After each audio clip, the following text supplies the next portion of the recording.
جب فرعون ڈوب کر مرا تو سمندر نے اس کی لاش کو اللہ کے حکم سے باہر پھینک دیا، جبکہ باقی لشکر کا کوئی نام و نشان نہ ملا۔ یہ واقعہ آج سے 3500 سال پہلے پیش آیا تھا۔ مصریوں میں سے کسی نے ساحل پر پڑی اس کی لاش پہچان کر اہل دربار کو بتایا۔ فرعون کی لاش کو محل پہنچایا گیا۔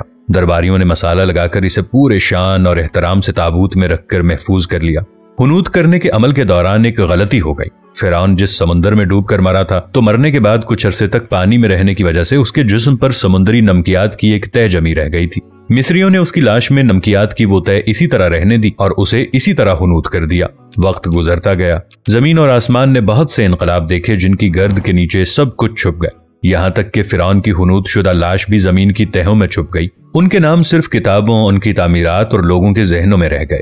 اس واقعے کے 2000 سال بعد اس دنیا میں اللہ کے آخری نبی حضرت محمد مصطفیٰ صلی اللہ تعالی علیہ وآلہ وسلم تشریف لائے۔ ان پر نازل ہونے والی آخری کتاب میں فرعونوں کے قصے بڑی تفصیل کے ساتھ بیان کیے گئے، اور اسی سلسلے میں اس فرعون کا جسم محفوظ کرنے کی بابت آیت نازل ہوئی۔ اس کی سچائی پر سب اہل ایمان کا پختہ یقین تھا، لیکن وہ سمجھنے سے قاصر تھے کہ اس خدائی کا دعویٰ کرنے والے کی لاش کہاں محفوظ کی گئی اور کیسے اسے عبرت کا نشان بنایا جائے گا۔ 1871 میں مصر کے الغورنیہ سے تعلق رکھنے والے غریب اور معمولی چور احمد عبد الرسول کو فرعون کی حنوط شدہ لاشوں کی طرف جانے والے خفیہ راستے تک رسائی مل گئی۔ احمد عبد الرسول نوادرات چوری کر کے بیچا کرتا تھا۔ ایک دن وہ دریائے نیل کے کنارے کے قریب تبیسا کے مقام پر اسی سلسلے میں پھر رہا تھا جب اسے ایک خفیہ راستے کا پتہ چلا۔ وہاں وہ نوادرات کی چوری کے لیے کھدائی کر رہا تھا کہ اسی دوران اسے کچھ لوگوں نے پکڑ لیا اور پولیس کے حوالے کر دیا۔ وہ جس جگہ کو کھود رہا تھا وہاں سے ملنے والے راستے کی جب مسلسل کھدائی کی گئی تو یوں 1891 کو دوسری ممیوں کے ساتھ اسی غرق ہونے والے فرعون کی لاش بھی مل گئی۔ اس کے کفن پر سینے کے مقام پر اس کا نام لکھا ہوا تھا۔ ان ممیوں کو ماہرین قاہرہ لے گئے۔ جب ان ممیوں کا تفصیل سے جائزہ لیا گیا تو فرعون والی ممی پر جمی نمکیات کی تہ سے تصدیق ہو گئی کہ یہ وہی فرعون ہے جسے اللہ نے پانی میں غرق کر کے بدترین انجام سے ہمکنار کیا تھا۔ یہ بہت بڑا واقعہ تھا۔ اس کی تصدیق کے لیے دنیا کے ماہرین آثار قدیمہ اور تاریخ دان مصر کی طرف بڑھے۔ مختلف سائنسی تحقیق کرنے کے بعد دنیا بھر کے سائنسدانوں نے تصدیق کر دی کہ دوسری سب لاشوں کی نسبت سے صرف فرعون کی لاش پر ہی سمندری نمکیات کی تہ جمی ہوئی تھی۔ اس تصدیق کے بعد اسے فرعون کی لاش قرار دے کر عجائب گھر میں محفوظ کر دیا گیا۔ 1982 میں فرعون کی ممی خراب ہونے لگی تو اس وقت کی مصری حکومت نے فرانس کی حکومت کو درخواست کی کہ فرعون کی ممی کو خراب ہونے سے بچایا جائے۔ اس کے علاوہ جدید سائنسی ذرائع سے اس کی موت کی وجہ بھی معلوم کی جائے۔ چنانچہ مصری اور فرانسیسی حکومت نے مل کر فرانس لے جانے کا انتظام کیا۔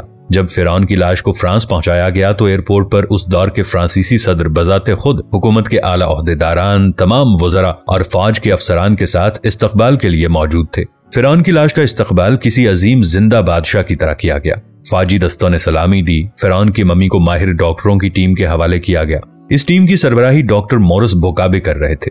مائکروسکوپ ٹیسٹوں کے ذریعے ممی کے تمام اجزاء کا باریک بینی سے جائزہ لیا گیا تو معلوم ہوا کہ اس کی لاش پہ سمندری ذرائع ابھی تک موجود ہیں اور موت کی وجہ بھی پانی میں ڈوبنا بتایا جاتا ہے۔ ایک بادشاہ کی موت پانی میں ڈوبنے کی وجہ سے ہو، یہ ڈاکٹر مورس کے لیے حیرت کی بات تھی۔ اس نے اس ممی کے بارے میں مزید جاننے کی کوشش کی تو اسے معلوم ہوا کہ اس بادشاہ کی موت کے حالات مسلمانوں کے نبی حضرت محمد صلی اللہ علیہ وسلم پر اتری کتاب قرآن مجید میں تفصیل سے درج ہیں۔ اسے علم تھا کہ جہاں سے اسے یہ لاش ملی ہے وہ اسلامی ملک ہے، چنانچہ تجسس کے ہاتھوں مجبور ہو کر وہ مصر پہنچا۔